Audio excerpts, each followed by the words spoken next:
Welcome to the Madhouse. How are we all? It's Friday, guys. It's Friday. It's a week before Christmas almost. It is almost Christmas. And it's our last show of the year. Next week's the last show. Next week is? Next week. I thought it was this week. See, she hasn't been paying attention. She clearly doesn't look at the emails I send. I do look at the emails. Of course you do. It was this week. Of course you do. There's a lot on my plate. A lot of emails. Likewise. There's a lot on everybody's plate. It's right before Christmas. A lot of plates as well. Yes. Anyway, how are we all?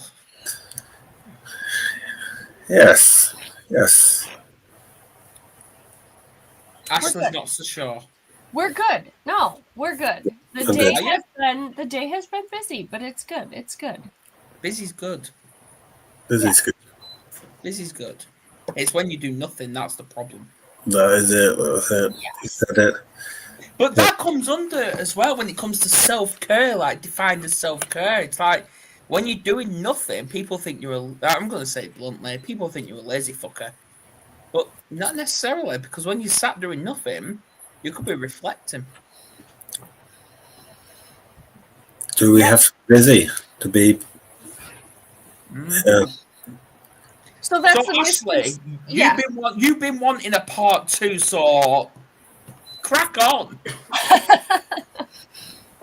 Well, this was kind of my idea, I think, after our part 1 self-care episode.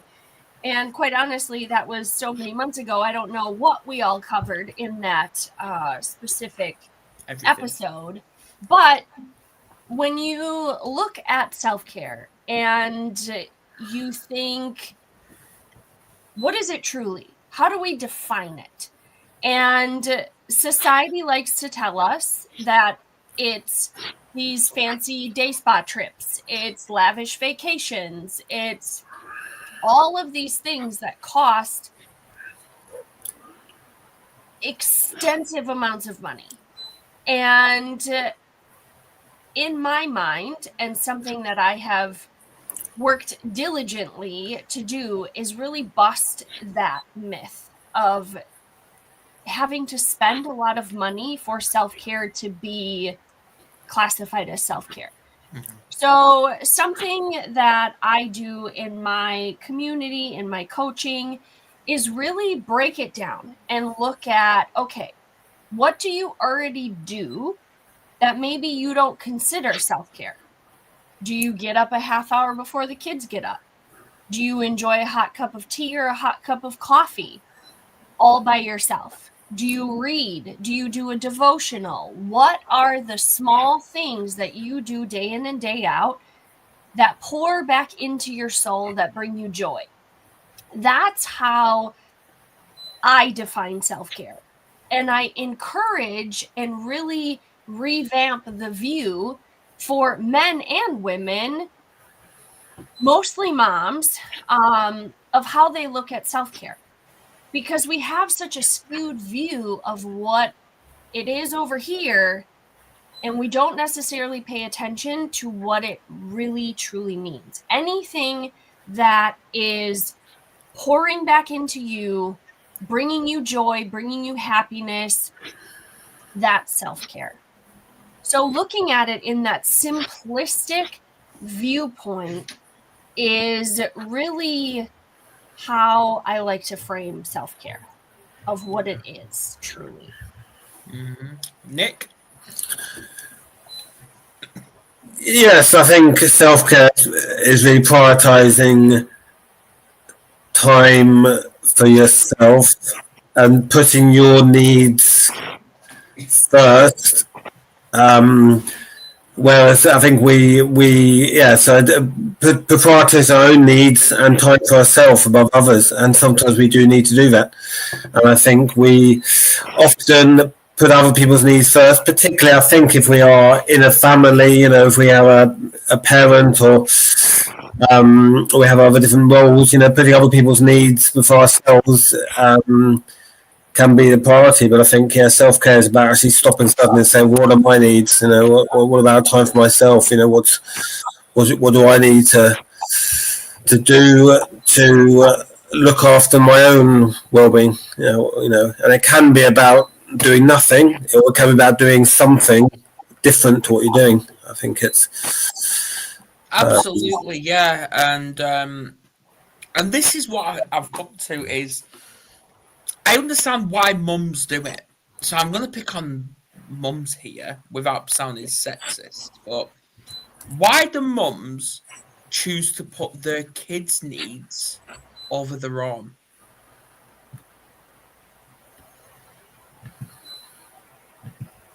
The simple answer, guilt. Expand. So, considering I am a mom with a lot of children here at home, especially when I was in the early stages of motherhood and a new mom, you feel like you begin to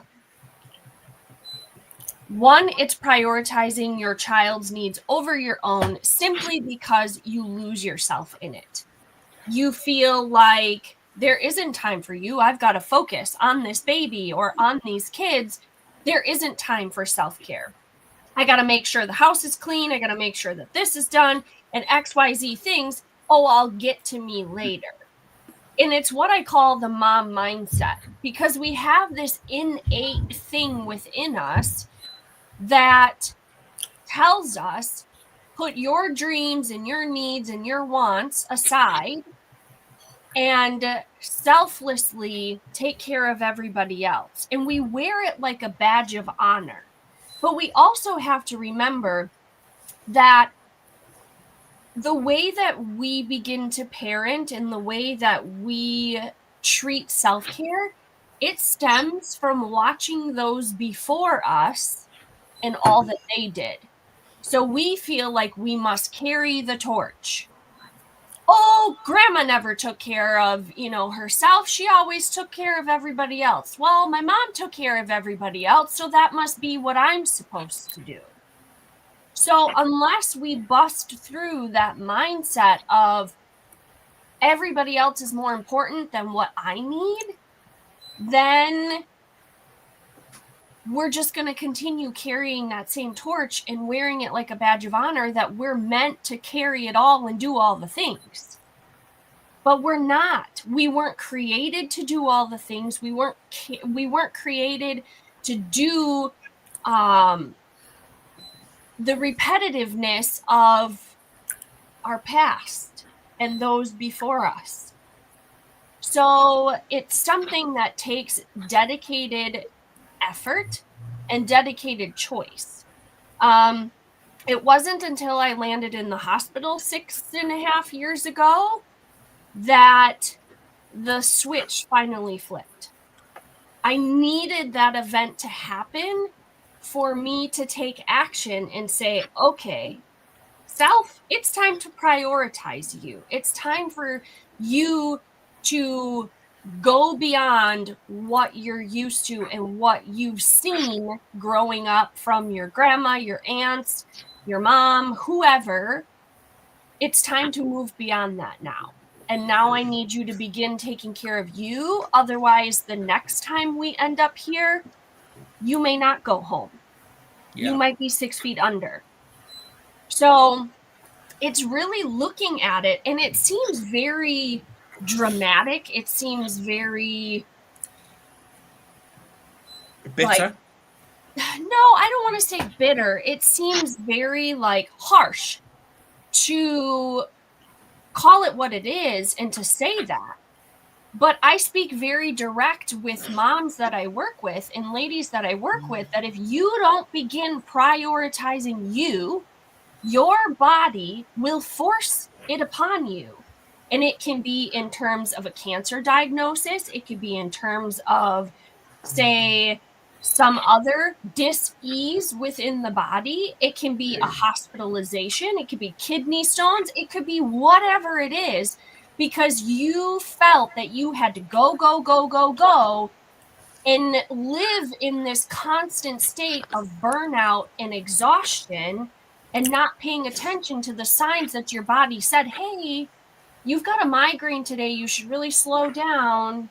Hey, you've got a cold or you've got the flu, you should really slow down. So when you end up sick or with, say, a cold or the flu, and you are stuck in bed for a week, that's your body's way of saying, hey, I tried to give you the indicators, you didn't listen. So bam, it hits you like a ton of bricks, and now you're stuck in bed for a week and you feel like you've been run over by a semi-truck 50 times. Because you weren't listening the first time. You weren't prioritizing your body's needs and what your mind might need or anything along those lines. You weren't drinking enough water, you weren't eating healthy. It all compacts, and then finally it hits. Well, I think it's I think these sort of extremes of not taking self-care is often burnout or breakdown, and often we can see people who have a burnout, or a breakdown. They can, and sometimes they can be people who are in a high pressure career or job, and or it could be the pressure, like you say, of a parent. But then, often there can be this shock of when they get to that point. But actually, well, the signs were there. The signs being that they weren't, they may seem on top of everything, and how they manage to do everything, keep that pressure. Well, that's actually the sign is that someone's constantly having all pressure and seem to be coping with all, and you admire it. Well, actually, that's not good. That's the signs are there because of that. I think that's the thing, isn't it? I think where, I think the inevitable, everyone has to prioritize self-care, and otherwise inevitably, I think at some point the risk is burnout or breakdown, isn't it? And it's no good being shocked and surprised when it happens. When actually, well, the signs are there because if you don't prioritize it early and regularly, it's almost inevitable that at some point there'll be some degree of happening. Yeah. So for those that don't know, Nick, what is the difference between a breakdown and a burnout? It's a good question. I don't know the official definition, but I think for me, I mean, I'd see it as a breakdown is obviously a more of a sudden, more dramatic,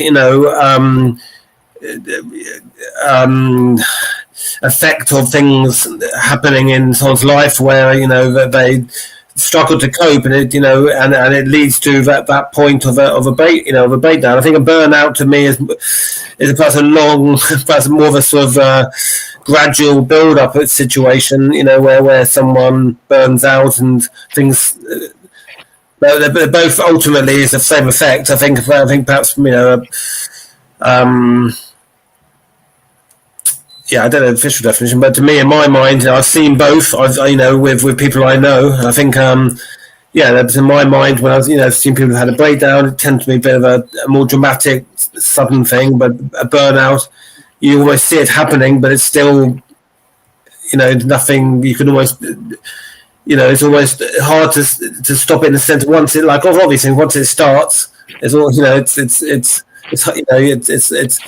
it's too late to stop in the sense that we should be stopping these happening much earlier than when these things start. Because once they start, obviously, it's problems are already there. But well, it says here because I think Ashley was googling it as well. I don't know, but I did anyway. I was going to Google it. I was off. And it says a nervous breakdown or mental breakdown is a period of extreme emotional distress that can be caused by many factors. And just one of them is work stress. Okay. Burnout is a chronic stress states that specifically related to the workplace. That's helpful. Yeah, that's. I got a different. Well, it's similar, but on my side, breakdown, which is sudden acute crisis caused by, the symptoms are emotional overload, physical shutdown. The cause is extreme stress or unresolved burnout. You can feel unable to function at all. And then burnout, which is gradual or over time. So again, that chronic. Exhaustion, detachment, and unproductivity. What else does that sound like? It looks like this. It starts with, well, that too, but burnout and depression sound very similar. Yeah, no, that And does. the cause is prolonged stress and overwhelm, and the impact, you can feel stuck or numb. So both of them have mindset work attached. Yeah. One needs professional intervention, but they both require rest. Something that especially moms never seem to do. Dads don't either, but moms have more of that. We're always on call 24/7, 365. Dad can be in the same exact room, sleeping at the exact same time that mom is. The minute that baby makes a movement, mom is awake. Dad? Not true. Most times. Not true. Times. There has been many times when, and it's happened with all three of our kids now, where they've woke up during the night and the slightest noise. There's been times when, fair enough, Kerry's woke up as well, but she's been asleep and it was me that was there like that. And that's not very, common. It's usually mom. Probably about 90 to 95% of the time, it is mom. So I'm in that 5%. You're in the 5%. And I could be totally wrong on the statistics, but in my experience and all of the mom friends that I have, it's mom. It's not dad that gets up in the middle of the night, especially if mom is nursing and all of those types of situations. Dad can be in the same room and doesn't hear anything. And the baby could literally be laying right next to them and he's snoring logs, not hearing a single thing. So moms are always on. And there have been moments where I've had sick kids where we've all slept, say, in the living room. I took a couch, my husband took a couch, the kids were on plastic on the floor because all of them were throwing up. And all of a sudden, I had a kid that coughed, and I was up like that with the bucket right at their face. They're throwing up, and then all of a sudden, my husband wakes up. What's going on? What a miss. You missed it already, buddy. Go back to sleep. Because it's not programmed into men to be that sensitive when there is a baby involved. I am. So there has been many times, and even Kerry can vouch for this, which I hope she's still in, but she's actually said there has been a time when I've had a lot on my mind, which I know I do, but there's been more on my mind, and I went all around the house convincing there was a baby in the house screaming, but there was none. Yeah. So explain that, woman. That's just your mind playing mental games with you. Especially when you are sleep deprived, you begin to hear things that aren't truly there. So it's probably sleep deprivation. It probably was. It probably was. Hi, Robert.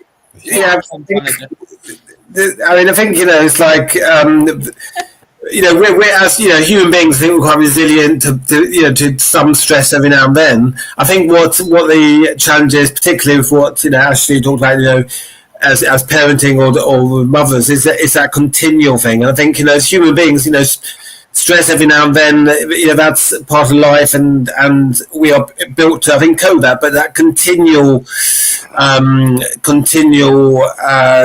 stress on us, and like I say, coupled with lack of sleep, I mean, that's what a strain is. That's the difficulty when it's continual, and there's no rest, and we don't have time to recover. We don't have time with it. That's when it can really have its thing. When it's something to keep in mind too. The body will be put under stressful situations. Now, not men and women were created very differently in how they handle stress. No, this is just, it's the reality. When women are stressed, it literally depletes our hormones, which is where more of that exhaustion comes in, that burnout comes in. because we were not equipped to handle chronic and large amounts of stress. Men, on the other hand, because you have higher testosterone, or at least you're supposed to, when you have higher levels of testosterone, stress for you boosts your testosterone. And that you handle stress differently. Usually stress for you motivates and activates you, where you take your stress out maybe in the gym, or you take your stress out in different ways than what women do. Women, we deplete our hormones and we end up with adrenal fatigue. And when that happens, our bodies struggle to recuperate. And again, we've got the exhaustion, we've got the burnout. It's not healthy for us to be under large amounts of stress, especially for long periods of time. Yeah. Stress is the killer of women. Sugar is the killer of men.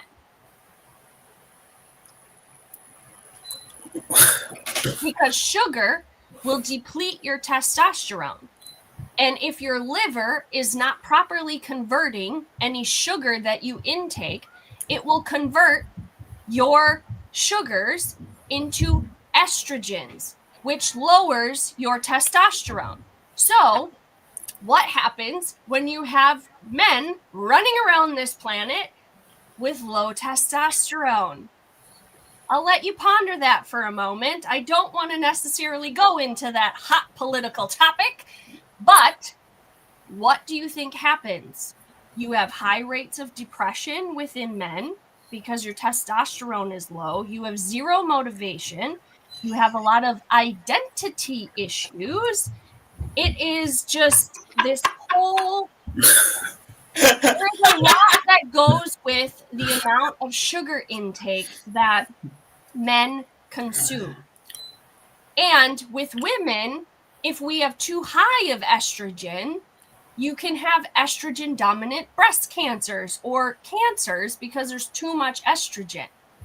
But you have to be testing hormones regularly to know where those pieces lie. And when you're stressed and your hormones are off, everything is out of whack within a woman.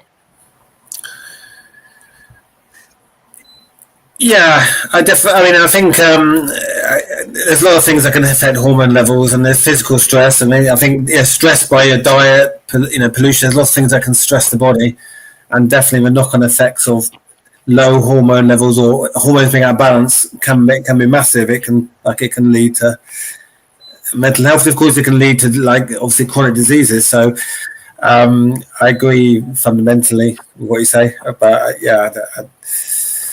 and your gut is a direct correlation to your brain. So when you're suffering with depression symptoms, check the gut. But a lot of people think it all comes from here, and it doesn't. It starts in the gut. There is a direct gut-brain connection. And that is something that even women, when you have a baby and you're talking about nursing or taking care of that tiny human, and you're in the hospital and doctors and nurses are saying, oh, well, just supplement with formula. You don't have enough milk. You can't breastfeed. You can't do this. You can't do that. When they begin that supplementation process, you are telling the brain and the body, don't produce milk. So when you supplement feed, your body says, oh, I don't need to produce milk for that feeding because we're getting something else from another source. So the body stops production. And then all of a sudden, oh, I couldn't nurse my baby. The doctor said I had to formula feed. Okay. Because they've completely trained us as moms, unless you do your own research and you get out of mainstream medical facilities, but they've trained us to think that we are incapable of producing milk, having babies naturally, and doing all of those things. Again, proper education, taking care of your body before pregnancy, during pregnancy, and after birth, and everything in between is so critically important to make sure that your body is in high functioning standards. Anyway, moving away from sex education. This isn't even sex education, dude. This is just the reality. Right. What can people do for self-care if they're currently being bullied?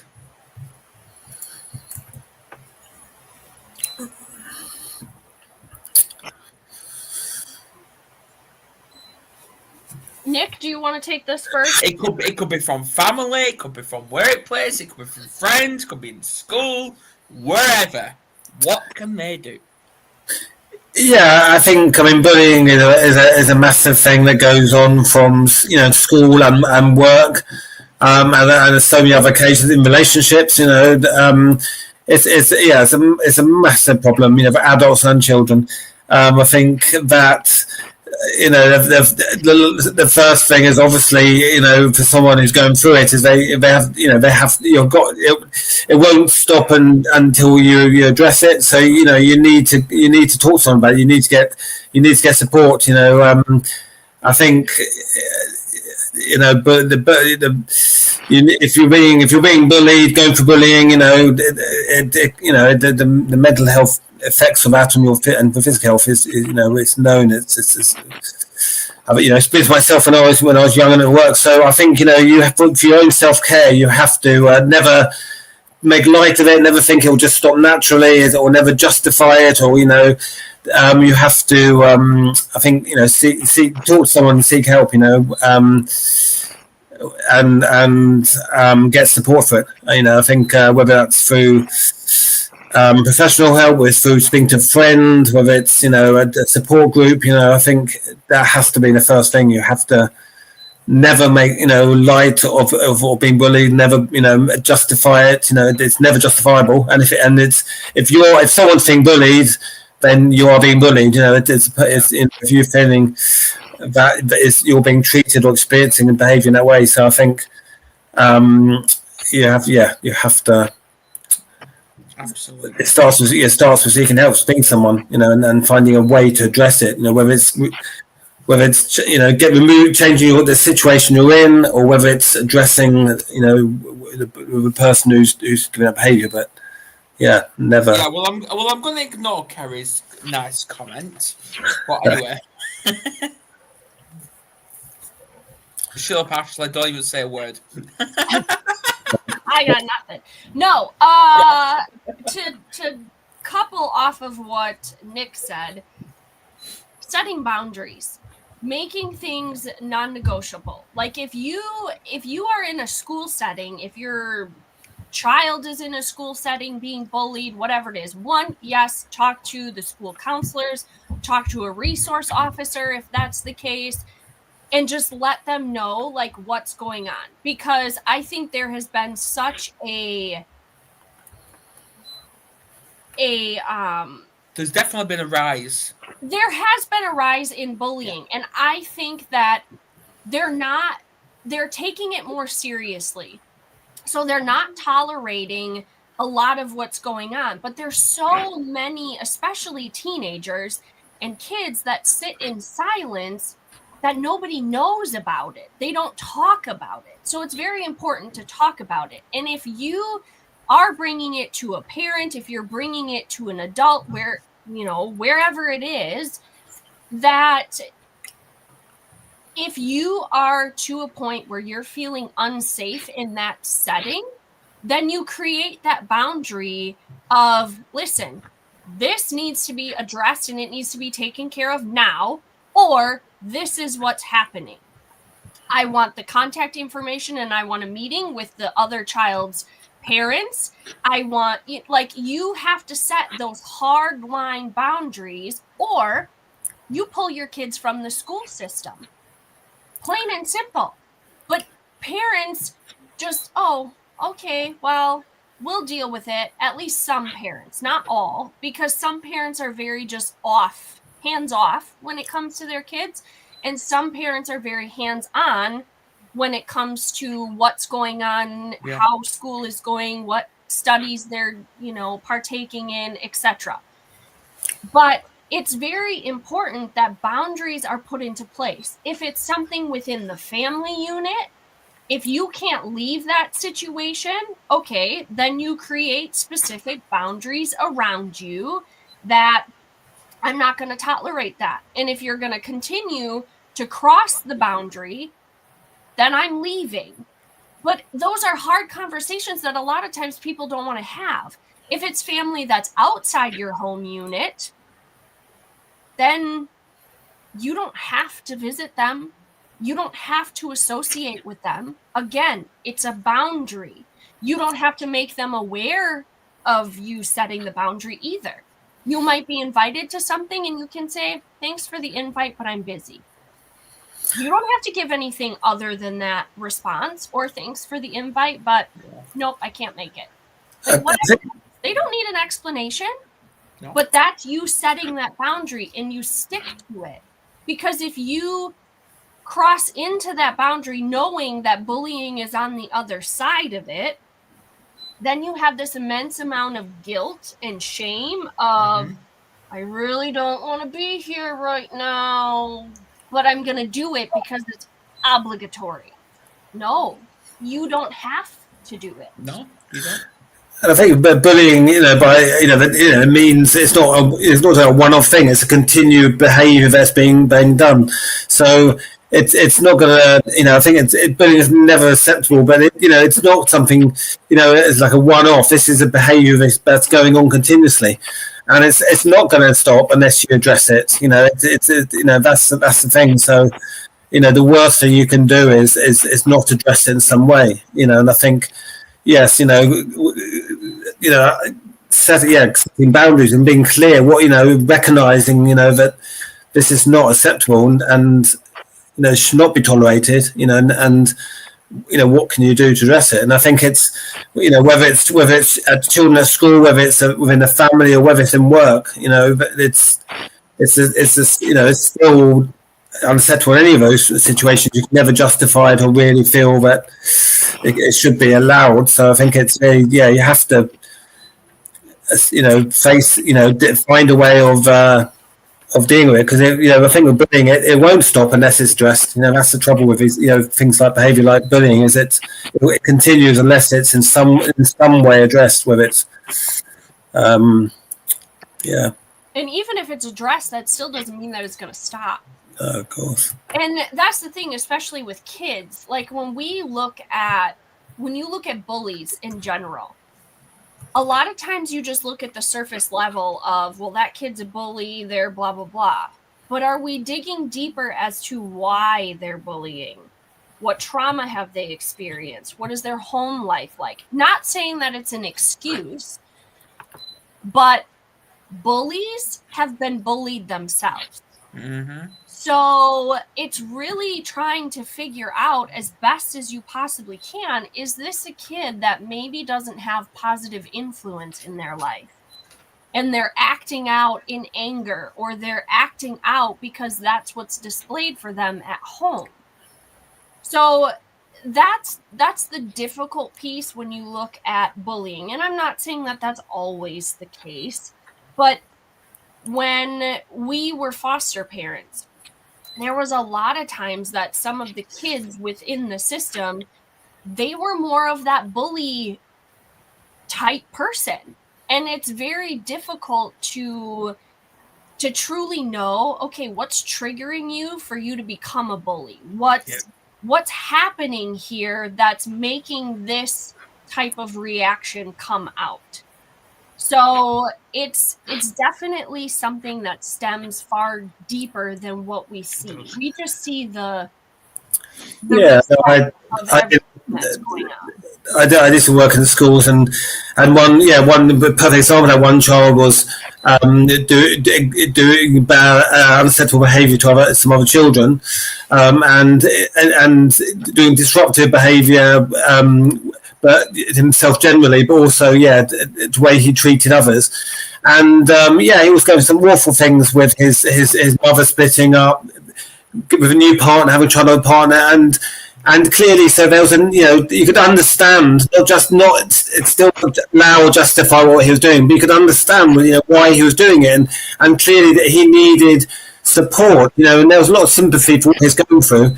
And it was this balance of, the child needed support and attention and care for what he was going through, because he was struggling and he was very young, but still at the same time had to know that what he was doing is still unacceptable. There's no justification for what he was doing to other children, but he needed support. So it was both those things together to try and, guide the child to know, that behaviour you're doing to other children is not allowed, not acceptable, but, we'll give you the support to cope with this, your family situation you're struggling with. And I think, like you say, Ashley, it's not just, one or the other. Often, particularly in the school setting, young children, it can be the both, providing the support while reinforcing what's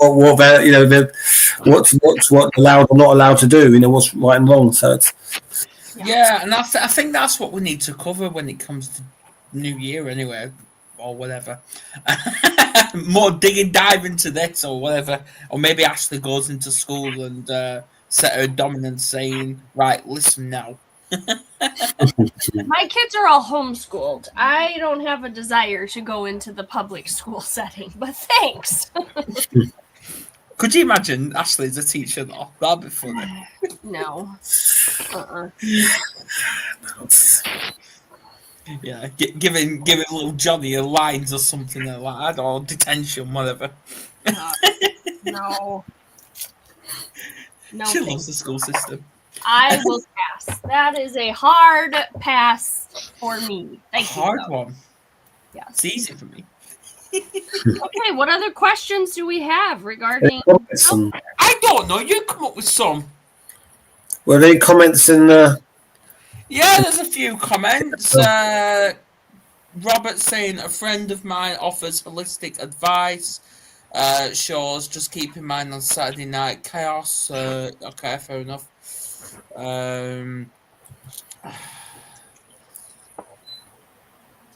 Formula feed seems to lead to heavy babies and observation. Meditation is a supportive community.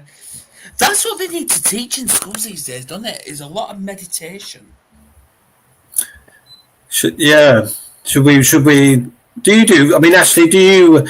Because I believe in the benefits of some level of mindfulness. In a very basic way that we children could benefit from a way of coping with such things. Do you sort of? I don't know, when you're with your kids being at home, do you sort of teach your children how to? Their well-being. Do you teach your children well-being aspects in a way of do you talk about sort of stress, well-being, and mindfulness? Anything not really? No. I do my best to display what self-care looks like for them. I don't necessarily okay, we're gonna have a lesson on self-care today. I don't do any of that. I wouldn't say that we do any meditation stuff. I'm, for the boys especially, I'm more about, okay, you need to burn off some energy, go outside. Because that, I feel like, really resets them when they are just losing their minds. And we also do a lot of gaming system detoxes. Mm-hmm. So if they start getting very aggressive with one another when they're playing games and getting angry and that kind of a thing, it's okay. We're done now. And those are going to be confiscated until I deem that you can handle it again. And sometimes it's a day, sometimes it's 2 days, and sometimes it's a week. It really just kind of depends on the behavior. But we definitely notice that when they are so tunnel visioned into games and gaming systems that they just lose their minds. Like they zone completely out. So my husband especially is like, yep, nope, you're done with technology because you turn into mush, you don't listen, you don't do XYZ things. So they get technology fasts rather frequently. And I think that helps recenter them where they begin to get creative again. They go outside and they play. They, whatever. But we don't do any specific like meditation or I guess lessons, if you will, on self-care. It's just something that's displayed for them, especially for me or from me, but also my husband and I will date at least once a week where we go out to dinner and the kids are like, hey, how come we don't get to go? Hey, because we were together before you came around, so we're going to dinner. Peace out. We'll see you in a little while. So it's again setting those types of boundaries and making that known to the kids that we need connection and self-care together, and you guys so find something to eat. lead by example and You do not say that to the kids. look after self. I don't say what to the kids. Go and get yourself something to eat. Of course I do. I say the freezer's right there. Go make it. Peace out. Yep. We have an air fryer. We have a toaster oven. I've got a kid that knows how to cook if he truly wants to cook. So they'll figure it out. Yeah. They're not incapable. I have taught them very well independence, which has bit me in the ass end multiple times when I have done that. But in the end, I always keep in my mind, I am raising children to be functioning people of society.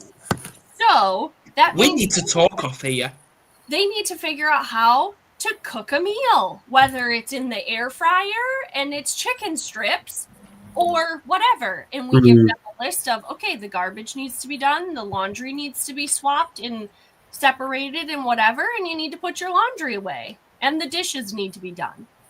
We give them a list of tasks that need to be done while we are gone. And if they're not done when we get home, they get their gaming systems and all technology, even TV, taken away. Nick's playing with the Christmas decorations again. It's in the dark. I thought. Yeah. No, I think it's children. I think they, setting a good example, being a good role model, and teaching them responsibility is an important thing. From a young age, slowly teaching them, how to be, look after themselves and be responsible. I mean, gradually, depending on the age, but I think, it's as they grow up, teaching them, that ways to have that be responsible. And I think that's all part of it. I think I agree with that. That's part of being a parent is supporting them, but also teaching them responsibility. And part of responsibility is when they're older.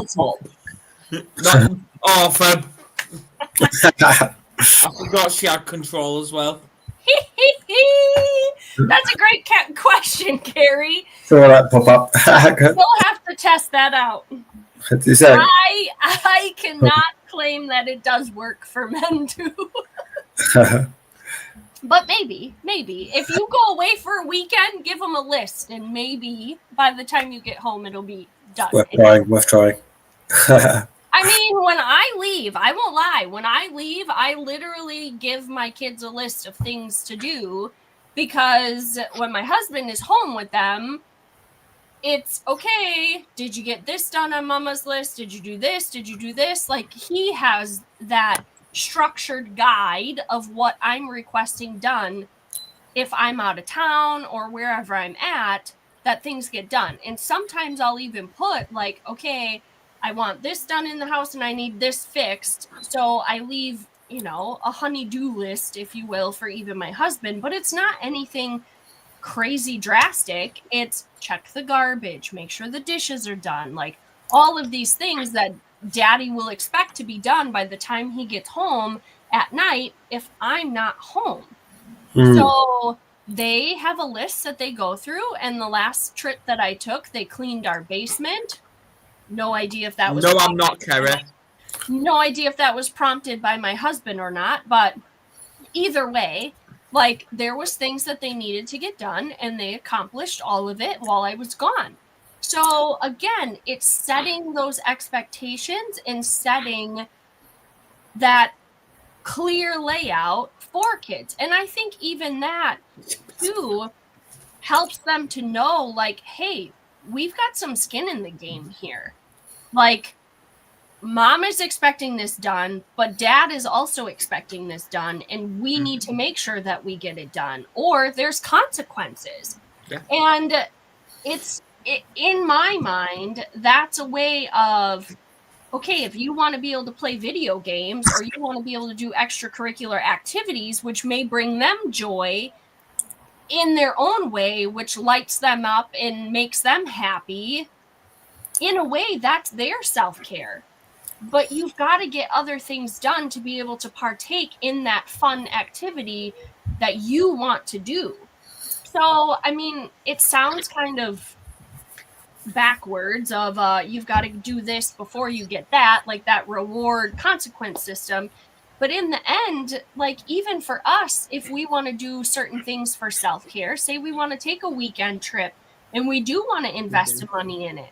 Okay, well, there's certain things that have to be done before we can take that trip. We can't just say, oh, yeah, by the way, here we go. Like, if you have to save for the trip, or you have to get a babysitter, you got to find something for the dogs, or, whatever it is, there's certain things that have to be done before you can go and then enjoy the trip without guilt and without shaming in your mental capacity of, man, I really shouldn't have went this weekend because I didn't get blah, blah, blah done. And now you can't enjoy your time away. So... No, I think it's important, skills to life. And I think, if children can learn, that there are consequences to everything you do in life, of course. But I think it being, and being independent and working out, it's like if you teach a child to save some of their pocket money, but no child wants to do that. But that's a good skill to learn. If you can put some aside, then you have a big amount for the future if you need. Learning to be cleaning up after you or helping other people clean up. That's a skill for them to be independent, and the benefits to help others. So I think, if you can teach these lessons to children the right way, then when they grow up, they're going to be better equipped to cope with the challenge of life, because these are all things they need to do as an adult. So if they can learn these in the right way, I think I agree. It's well, not only that, but at some point they're going to be husbands. They're going to be wives. So when they have, okay, this is what self-care looks like. Mom soaks her feet in a cheap dollar store tub or whatever with some water and some body wash that creates some bubbles. Okay, fantastic. Oh, this is what self-care looks like. Mom wants to take a hot bath, listen to worship music, and maybe read a book or whatever music of choice.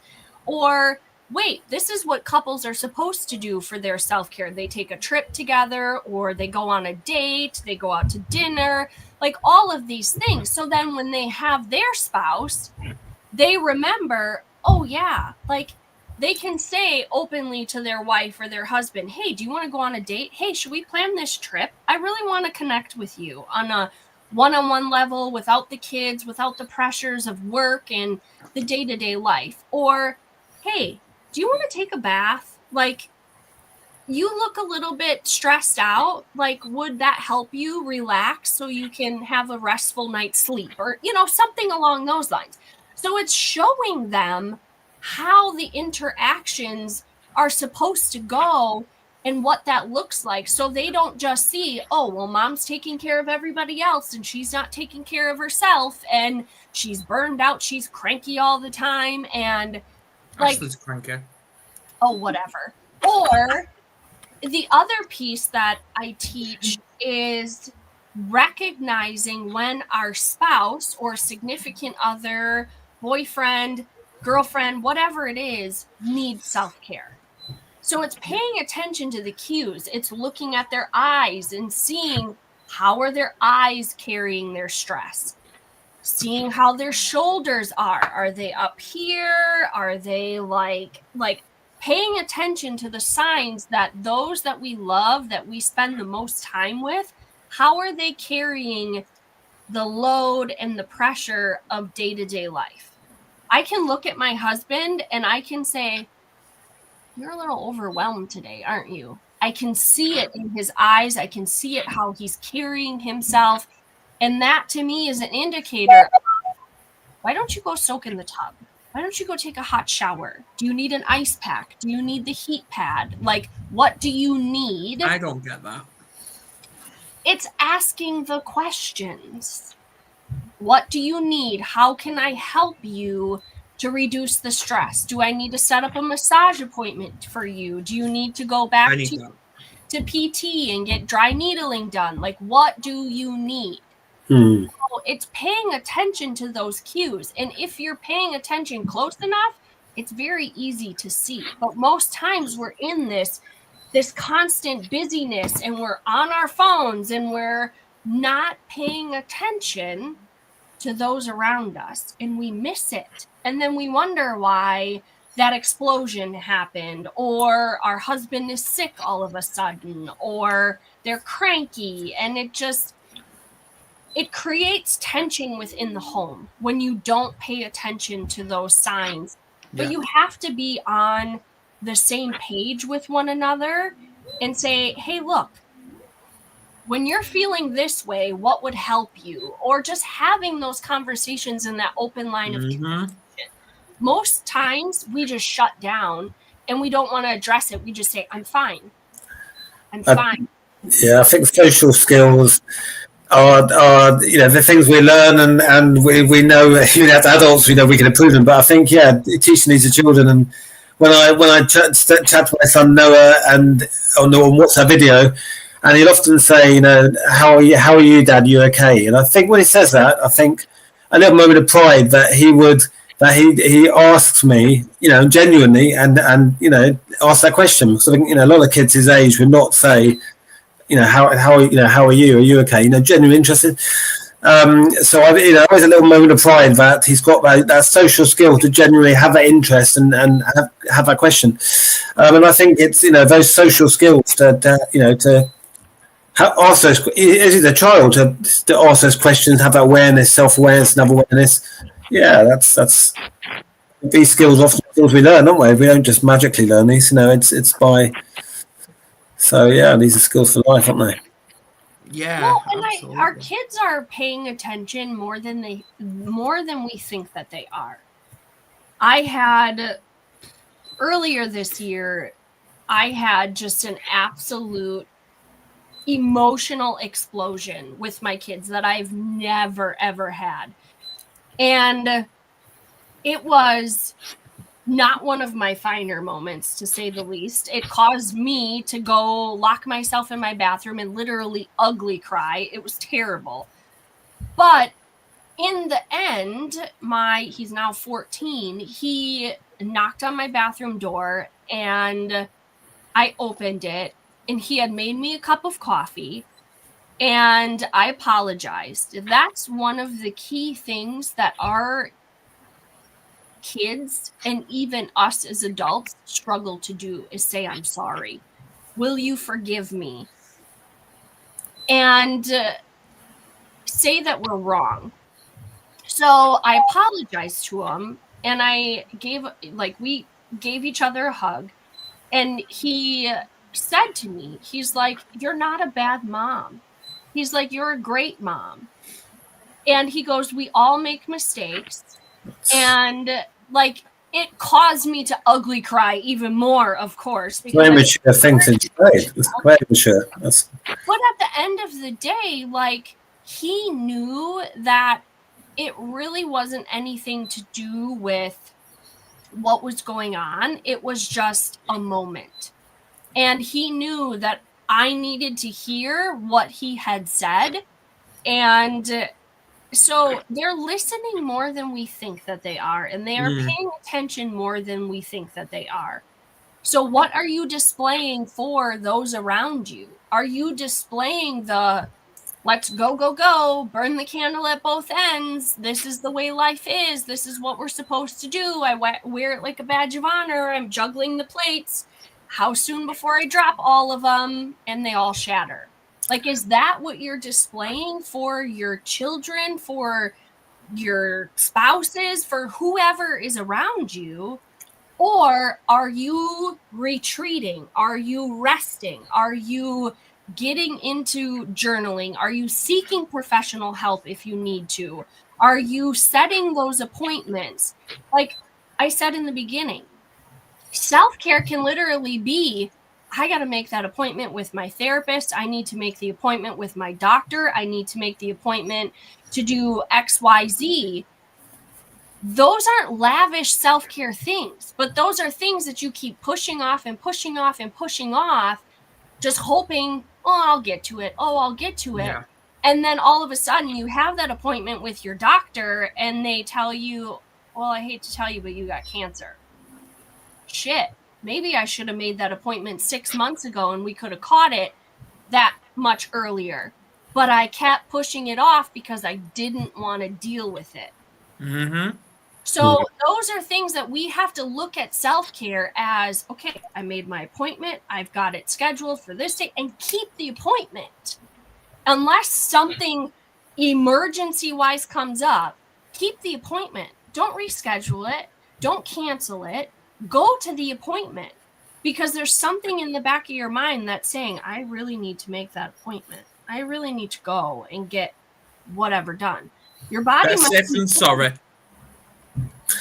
Yeah, I think it's all healthcare. It's all about, self-care is prioritizing, and often I think when we get over lots of things to do, we get we're trying to prioritize health. Our health and well-being can slip down in our priorities. Other things like perhaps financial things or work or family can be, that's our priority. The other things, but actually, I think always our health and well-being should really be one of the top things of our list of things. There's always been new things on the list, and we're always constantly trying to juggle what adding to the list. What do we, but I think at the top of the list should always be, because our well-being and our health, that should always be the top part of the list. We shouldn't let these things drop down the bottom, and like you say, otherwise before you know it, a day becomes a week before, it comes a month before, and that's when. Right, final words. Nick, go ahead. Well, I think little things can become big things, and I think it's easy to think the little things don't matter in life, but if you don't give attention to little things, over time they'll become big things. Little problems become big problems if they're not dealt with. So don't wait till a little problem becomes a big problem, then try to deal with it. And yes, whether that's a little problem, as in a little health problem, or a little stress, because they'll become a big health problem, a big stress. And I think so. Anything that arises, I think in life, it's always better to deal with it straight away, and rather than trying to think it'll go away in its own, because most things don't go away unless it's dealt with. I find they go away, but they'll come back. So I think, my thought for the day is, try and deal with things come up. Find the right way for you, but it's always better to try and deal with something and put it off and hope it just goes away. That's my thought. Absolutely. Ashley, or shall I say Miss Prompter, because you're prompting Gary now. Thank you. You're welcome. No problem. So as I said before, it is so critically important to take care of you now or pay for it later. So make the decision. Is there somebody that you've been wanting to work with, but you keep pushing it off? Is there that appointment that you need to schedule, but you keep pushing it off? Make the decision. especially as we're going into 2025. Figure out what you have to do to set and meet those goals. Otherwise, you're going to pay. And it can either be really expensive, or it can be something that you work with somebody to get the tools and the tips and all of the things set up now, so you don't have those expenses later. And it's perfect, but you cannot do this alone. Absolutely. I don't know where the echo come from. Yeah, I can hear myself. Weird. Anyway, my final thing before I say what's on next week, I've just come across a Facebook post. I'm actually going to share it. It says, if you didn't come from a healthy family, make sure a healthy family comes from you. So, anyway, next week, our final show, which Ashley forgot about. How blonde of her. Hey, I was just amping the schedule a little sooner than it was supposed to be. I think she's quitting. I don't know. I'm joking. I'm going to put my Christmas hat on anyway. I need to get a Christmas thing. Yeah. I have to put it out there for everyone. It's going to be a trigger warning video. It's going to be trigger warning because we're going to be discussing, and I know it's going to be hard for me. We're talking about drinking and taking substances around the Christmas period. So it's going to be a really, really tough one. Same time next week, and we have got guests. We have. So I know Nancy's going to be back as well. Richard's going to be back as well. So yeah. Awesome. Awesome. Yeah, tough one. I don't know if I'm starting it. I don't know, but it's going to be a tough one. It's going to be a good one. Timely. Yeah. So everyone, thank you for coming on. Please subscribe if you haven't already. Please share the shit out of this. And we'll see you next week. See you next week, guys.